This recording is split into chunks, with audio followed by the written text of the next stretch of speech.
They looked like dream bikes until reality hit. Just 1 year in, thousands of owners are bailing on these motorcycles. From breakdowns to brutal resale value, these are 7 bikes riders seriously regret buying.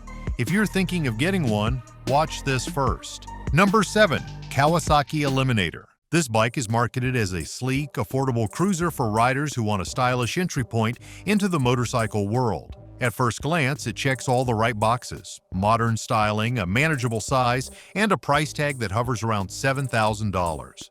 But after just 1 year of ownership, many riders are already waving the white flag. This bike may look like a deal, but in practice it turns out to be more of a trap. At the core of the Eliminator is a 451 cubic centimeter parallel twin engine. It produces 45 horsepower and 32 pound-feet of torque, giving it enough grunt for city rides and light highway cruising. On paper, that sounds more than reasonable for the price. But once the initial charm wears off, the cracks in the experience start to show. Fast. The first red flag comes with the fuel gauge. Riders across the country report that the Eliminator's fuel sensor has a nasty habit of going rogue. You think you have half a tank left and suddenly the gauge drops to empty. Or worse, it reads empty when the tank is nearly full. It's a small flaw on the surface, but it's one that leads to a lot of frustration and some embarrassing push sessions to the nearest gas station.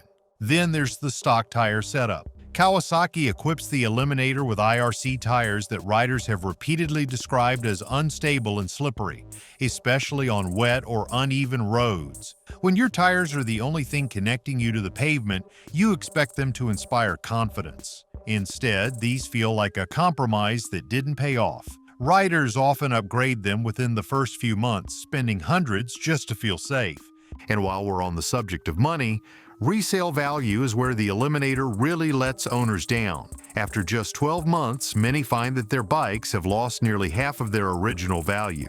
In private sales and trade-ins alike, dealerships and buyers offer rock-bottom prices. It's a rude awakening for those who thought they were making a smart investment.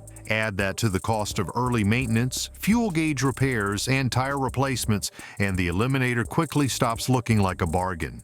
Comfort is another pain point. While the seat height is approachable and the geometry feels natural at first, the seat itself lacks padding.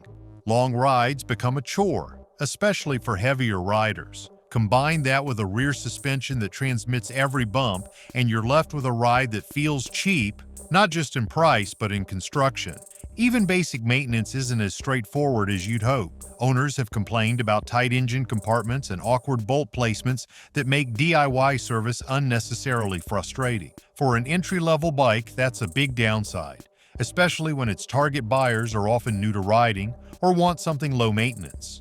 Dealers may talk up the Eliminator as the perfect city cruiser, but more than a few of them are quietly trying to clear their inventory.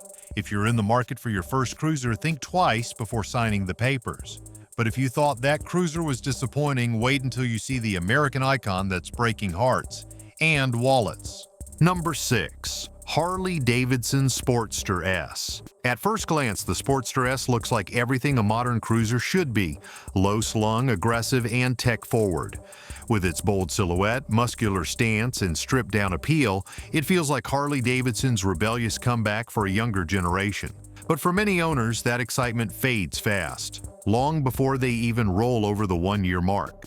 The Sportster S is powered by the Revolution Max engine, a liquid-cooled 1,175 cubic centimeter V-twin that delivers a solid 121 horsepower and 94 pound-feet of torque. On paper, those numbers are impressive. That kind of output should give you plenty of pull off the line and a satisfying mid-range grunt.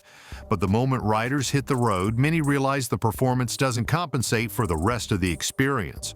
We know you want to avoid these mistakes, and we've made it easy for you. If this video saved you time and money, make sure to hit that subscribe button. We'd really appreciate it. One of the most frequent complaints revolves around reliability. Owners report oil leaks stemming from poor casting around the cylinder head, an issue that shouldn't plague a brand new machine, especially one priced over $21,000. The excitement of rolling out of the dealership quickly turns into frustration when your new ride spends more time waiting on parts than tearing up asphalt. And then there's the electrical system, which many have described as buggy at best and downright unstable at worst. Faulty error codes flash on the display. The ride modes sometimes glitch out. There are reports of complete system shutdowns while cruising at highway speeds. It's the kind of failure that doesn't just annoy, it endangers. Suspension is another sore point. Literally, the rear monoshock setup offers minimal travel, and it shows. Every bump, pothole, or crack in the road sends a jolt straight through the rider's spine. For shorter city runs, it's tolerable. But take the Sportster S out for a full-day cruise and you'll understand why so many owners compare it to riding a go-kart with no shocks. Harley may have designed the bike to feel raw and edgy, but for many riders, that edge just ends up bruising their backs and their egos. Even resale has proven to be a sore spot. Given the model's reputation and reliability concerns, values have dropped steeply. Many owners report losing several $1,000s within just 12 months, making it one of the more regrettable purchases in Harley's modern lineup. That's a tough pill to swallow when you thought you were buying the future of Harley-Davidson. So while the Sportster S may win you over with bold styling and headline-grabbing specs, the reality is far less impressive. For riders who value comfort, consistency, and reliability, it often feels like a mismatch from day one. Speaking of short-lived thrills, the next bike on this list promises racing heritage, but delivers service bills. Number 5. Indian FTR. With its aggressive flat-track styling, bold stance, and roaring V-twin engine, this bike looks like it was born to dominate the street. But once that initial buzz wears off, many owners quickly find themselves staring down a long list of frustrations and a serious case of buyer's remorse. Under the tank, the FTR packs an 1,177 cubic centimeter V-twin engine that delivers 120 horsepower and 85 pound-feet of torque. Those numbers are impressive for a bike of its class, and on paper it looks like a serious contender. But performance numbers don't tell the whole story, and that's where the problems begin. One of the first red flags shows up on cold mornings. Owners across the country have complained about the FTR's inability to start reliably in lower temperatures. We're not talking about Arctic conditions here, just your average cool morning ride turning into a hassle. Riders report repeated stalling, engine codes lighting up like a Christmas tree, and long cranking times that often lead to nothing but a drained battery and a whole lot of frustration. And once you do get it started, another issue rears its head: inconsistent throttle mapping. The throttle response on the FTR is often described as jerky, unpredictable, and at times downright dangerous. Instead of a smooth, linear power curve, you get surging and lagging that makes even experienced riders feel like they're back in their first year of riding school. Whether you're pulling out of a corner or simply cruising through traffic, the bike doesn't respond the way you'd expect from something at this price point. Speaking of price, with a base tag hovering just under $16,000, most buyers expect not only performance, but polish. What they get instead is a motorcycle that often feels like a beta test. One particularly frustrating issue lies in the LCD dash. While it looks sharp at first, riders have reported repeated glitches, frozen screens, delayed readouts, or complete blackouts while riding. You don't want to be guessing your speed when you're riding a machine capable of over 120 horses. While the FTR may have a street-hungry look, it comes with a surprisingly small 3.4-gallon fuel tank, and many riders report real-world mileage under 100 miles per tank. That's not just inconvenient, it's impractical. For a bike that's pitched as a street warrior, constant stops at the gas station turn every ride into a scavenger hunt for fuel. Let's not forget the heat management issues either. Owners in warmer states like Arizona and Texas say the FTR practically cooks their legs at stoplights, with the rear cylinder pumping out enough heat to make stop-and-go traffic unbearable. Combine that with a stiff suspension setup and questionable ergonomics, and it becomes clear that the FTR prioritizes style over rider comfort. Now, stack all of these quirks together: cold start failures, throttle inconsistencies, electronic glitches, high fuel consumption, and scorching ride temperatures, and what you get is a motorcycle that demands far more from its owner than it gives in return. Many buyers say the FTR spends more time in the shop than on the street, and resale values often take a hit as word of these issues spreads across forums and social media. And while the FTR is busy throwing engine codes, the next bike might just leave you stranded with a frozen dashboard and a $25,000 regret. Number 4. Harley Davidson Road Glide. When you hear Road Glide, you think big, bold, and built for the open highway. But for many riders, this luxury touring machine becomes less of a long-haul dream and more of a short-lived disappointment. Dealerships across the country are now offering serious price cuts on brand new Road Glides, not because they're trying to be generous, but because they're struggling to move them off the showroom floor. The sad truth: riders who take one home often find themselves trying to return it just as fast. Let's start with the basics. The Road Glide is powered by the Milwaukee 8 114 engine, which pushes out an impressive 93 horsepower and 123 pound-feet of torque. The engine displacement sits at 1,868 cubic centimeters. On paper, those are strong numbers for a touring bike, but it's not the power that's the issue, it's everything else. One of the most common complaints from owners is the hydraulic clutch system. Instead of delivering smooth shifts, it feels like squeezing a cinder block every time you want to change gears. Riders have compared it to a gym workout. Except you're not building muscle, you're just building frustration. And when you're stuck in traffic or navigating city streets, that heavy clutch starts to wear you down fast. Then there's the infamous transport mode glitch. A surprising number of brand new Road Glides are delivered to customers still stuck in a diagnostic software mode. That means you roll off the lot, only to find your bike acting like a brick. Non-responsive controls, dead electronics, and sometimes even throttle lockouts. Dealers need to connect a specialized tool to unlock full functionality, but if your dealership is backed up, or if you're not near one, you're out of luck. Imagine spending over $30,000 and having to tow your bike back for a software reset. Suspension issues are another sore spot. Literally, riders report that the front forks emit high-pitched squeaks and chirps, especially on rebound. It sounds minor, but when you've invested in a luxury machine, you don't want to sound like you're riding a squeaky shopping cart down the freeway. Some owners have received entire replacement suspension assemblies from Harley Davidson, but only if they're still under warranty. If you're not, that fix can cost upwards of $2,000 in parts and labor.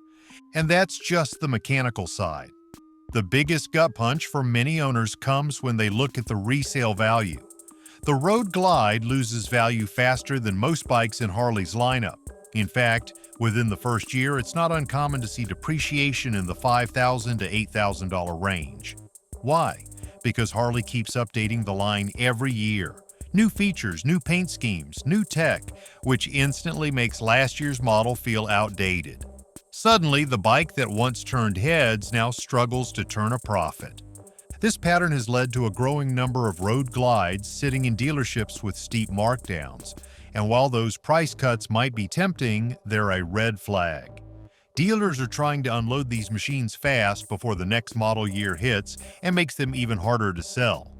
Now let's scale up the engine size and the problems, because the next muscle bike brings some heavyweight headaches. Number 3, Triumph Rocket 3.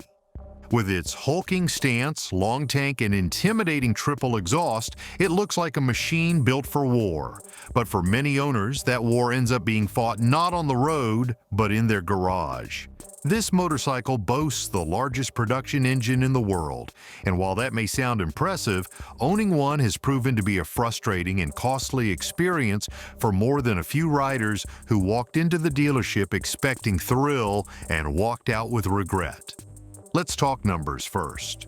The Rocket 3 comes with an enormous 1,163 cubic centimeter inline 3-cylinder engine that produces an eye-watering 167 horsepower and 163 pound-feet of torque.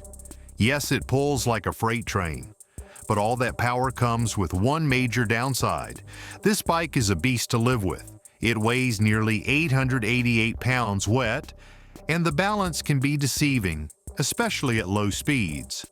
That weight, combined with its size and aggressive power band, makes it one of the most difficult motorcycles to control for everyday riding.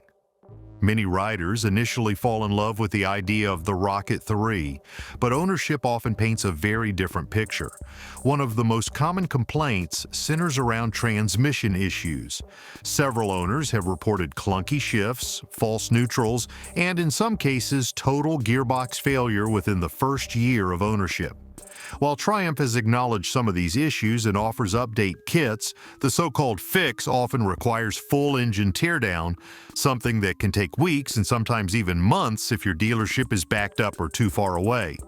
And speaking of dealerships, this is another sore spot. Triumph's dealership network is far more limited compared to Harley-Davidson. That means if you run into problems, and you likely will, you could be looking at a 2 or 3 hour ride just to find a certified mechanic. For a motorcycle that costs over $22,000 out the door, that's a pretty serious letdown. But it doesn't stop there. Comfort is another issue. You'd think a bike this massive would come with a plush seat and a forgiving suspension setup. But many owners report feeling sore and fatigued after just an hour of riding. The stock seat is wide but firm, and the rear suspension, while adjustable, struggles to manage the weight of the bike and rider on rougher roads.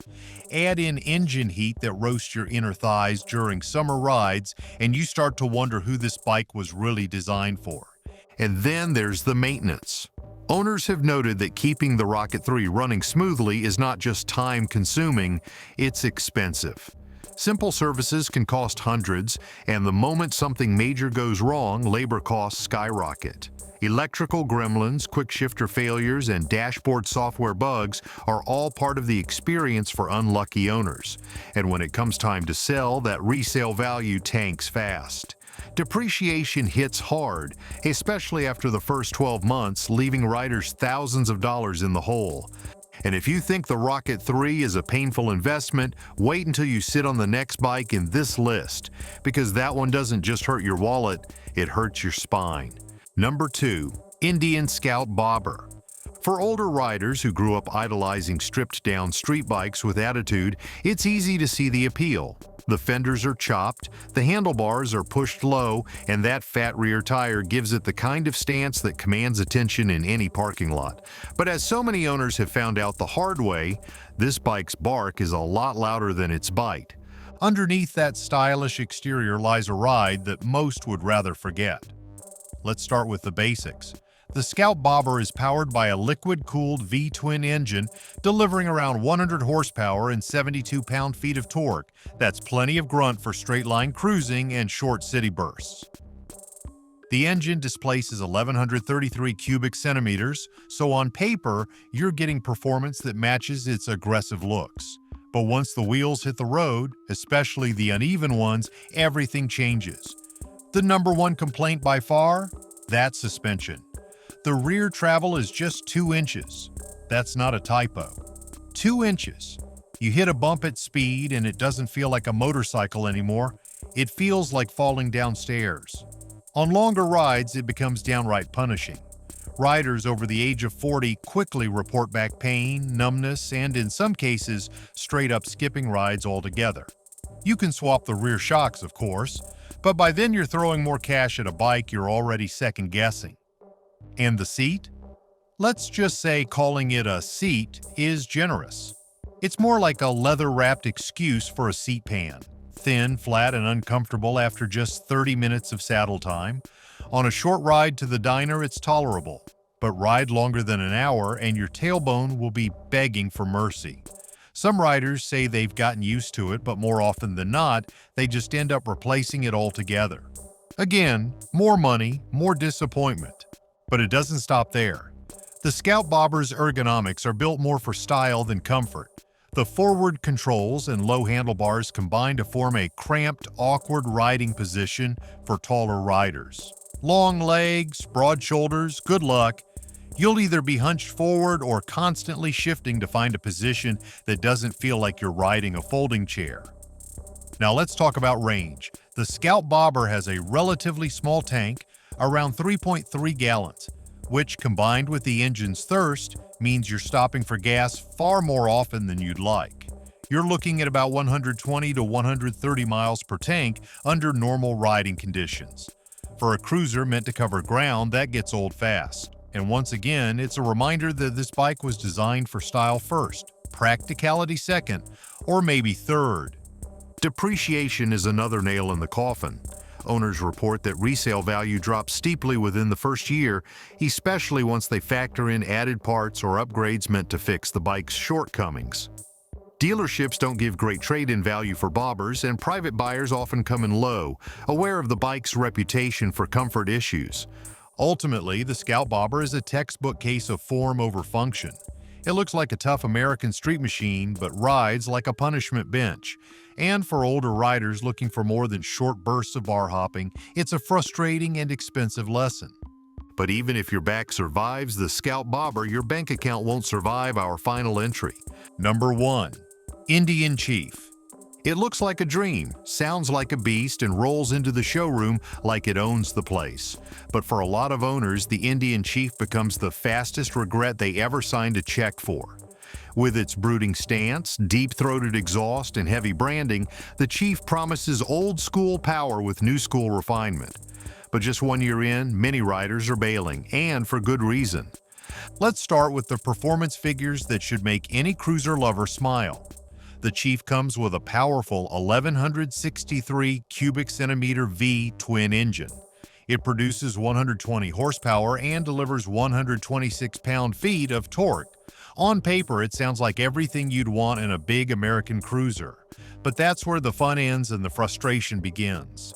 One of the first things that owners notice is the depreciation. This is one of the few bikes on the market that can shed nearly 20% of its value the second it leaves the dealership lot. For a motorcycle that can easily hit $20,000 or more depending on trim and accessories, that's a quick $3,000 to $4,000 out the window, gone before the break-in period is even over. And once you actually start riding the Chief, the shine wears off quickly. That strong V-twin might sound great, but at highway speeds, the bike starts to vibrate like a paint shaker. Riders have complained about the clutch lever vibrating so intensely that it sounds like a rattle or maraca, especially during longer rides. It's not just uncomfortable, it's exhausting. Then there's the headlight. For a premium cruiser, you'd expect crystal clear visibility, but the Chief's headlight housing has a reputation for fogging up after just a few rides in humid or rainy conditions. Night riding becomes a game of guesswork, and some owners say it feels like riding through a bathroom mirror after a hot shower. As for the instrument cluster, the Chief has what Indian calls a modern gauge, but many owners have other words for it. Fuel levels fluctuate wildly, the display glitches, and some riders have reported random warning lights flashing on with no clear cause. You might start your day with a full tank and end it convinced you're on empty, only to find out the gauge was just having another bad day. One of the biggest frustrations? The locked engine control unit. Indian has sealed the Chief's ECU tighter than a bank vault. Want to upgrade your exhaust or tune the bike? Not without risking your factory warranty or dropping serious cash on third-party tuning systems. For riders who love customizing their rides, and let's face it, that's most cruiser guys, that's a serious deal breaker. Then there's the ownership cost. The 500-mile service? That'll run you nearly $500. Add in the early oil leaks that some owners experience and suddenly your garage floor looks more like a crime scene than a parking spot. And those mirrors that come stock? They're known to flap around at highway speeds like confused seagulls, making rear visibility more of a suggestion than a feature. Between the clutch rattle, foggy headlight, faulty gauge, locked ECU, and the relentless value drop, the Indian Chief ends up being one of the most regretted purchases among cruiser enthusiasts. It's a bike that promises classic attitude with modern engineering, but delivers a year full of trips to the dealership, surprise expenses, and resale heartbreak. So there you have it. 7 motorcycles you definitely want to think twice about. Have you owned any of these or almost made the mistake yourself? Drop your thoughts in the comments below. We love hearing from you. And if you found this video helpful, don't forget to hit that like and subscribe button so you never miss out on more honest, no-nonsense reviews.